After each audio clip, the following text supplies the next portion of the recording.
Bonjour chères esthéticiennes, ici Marie-Ève des Importations Alain. Tout comme pour le début de l'année, la rentrée scolaire est un excellent moment pour réviser et optimiser nos différentes stratégies. Aujourd'hui, je mets en lumière un indicateur essentiel à tous les commerces, la rentabilité. Pour optimiser la rentabilité, regardons ensemble les stratégies suivantes, soit le coûtant moyen des produits et la marge brute. Êtes-vous prête?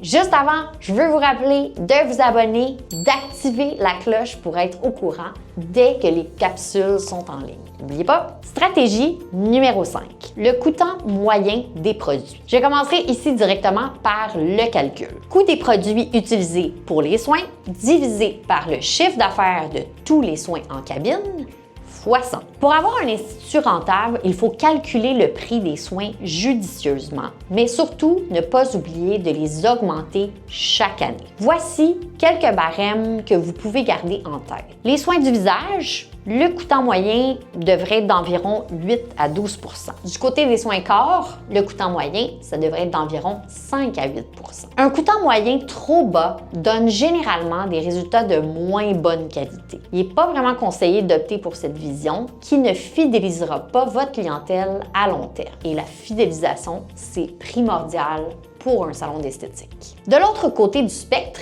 un coûtant moyen trop élevé diminue votre rentabilité. Voici quelques pistes de réflexion. Est-ce que le prix de mes soins est assez élevé? Est-ce que mes esthéticiennes employées utilisent trop de produits inutilement en cabine? Ça, c'est comme le gaspillage. Est-ce que les quantités de chaque produit utilisé sont bien inscrites dans des protocoles clairs? Est-ce que je pense à augmenter le prix de mes services régulièrement, au moins une fois par année, et ce, au bon moment? Prenez note qu'il est toujours préférable d'augmenter le prix des soins régulièrement, 1 à 2 fois par année. Les périodes idéales sont mai-juin ou novembre-décembre. Nous vous déconseillons fortement les périodes de consommation plus creuses comme janvier-février ou la rentrée scolaire. Aussi, rappelez-vous toujours que l'augmentation du prix de vos soins, ce n'est pas un événement spécial qu'il faut crier sur tous les toits. Vous pouvez l'écrire simplement de façon discrète sur votre site web ou vos pages de réseaux sociaux avec la mention « Prix sujet à changement sans préavis ». Vous pouvez également laisser la nouvelle liste de prix bien en vue dans le salon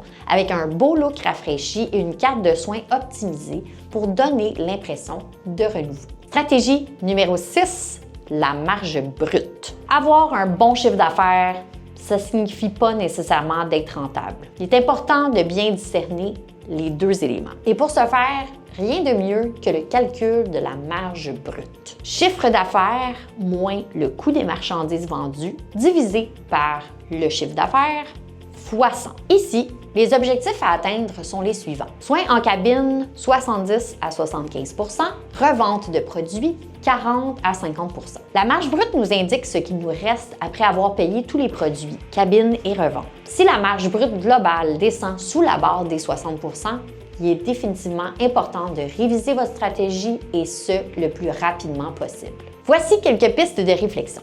Comme tantôt, est-ce que le prix de mes soins est assez élevé? Est-ce que je mise sur la bonne clientèle, celle qui désire de vrais résultats et non celle qui cherche les bas prix? Est-ce que je mise vraiment sur les soins en cabine les plus rentables? Est-ce que je dois revendre plus de produits pour la maison? Est-ce que je mets l'emphase sur la vente de produits les plus rentables? Est-ce que j'ai un inventaire de produits sur place avec des options pour tous les goûts et tous les budgets? Ne vous découragez surtout pas si la pente de la rentabilité semble difficile à gravir.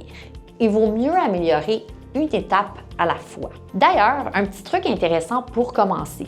Prenez le temps d'analyser la marge brute de chacun des soins en cabine que vous offrez. Il est possible que certains soins nécessitent une hausse de prix importante et rapidement. Plus tôt vous le ferez, le plus vite ce sera intégré auprès de votre clientèle. Il est également possible que certains soins ne soient juste pas rentables du tout. Dans ce cas, il est tout simplement mieux de les retirer complètement de votre carte de soins. En conclusion, j'espère vraiment que lorsqu'on prend le temps de décortiquer un peu plus chacune des stratégies, elles font moins peur et qu'elles vous permettent de pouvoir faire grandir votre salon d'esthétique plus rapidement et avec beaucoup de succès. N'hésitez surtout pas à communiquer avec moi pour toute question stratégique. Il me fera plaisir de discuter avec vous. Bonne journée et à bientôt!